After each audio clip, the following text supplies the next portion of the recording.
Hello everyone. In this video, I will show you how to fix GameHub Emulator games that are not launching. First, open GameHub on your computer and wait for it to load completely.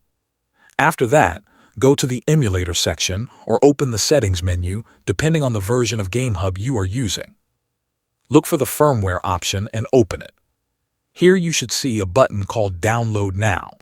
Click it to download and install the latest firmware files.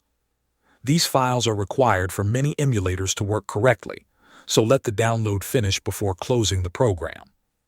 Next, stay inside the Settings area and open the Components tab.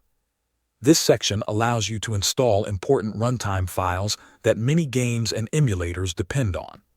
Make sure Visual C++ redistributables and DirectX are installed.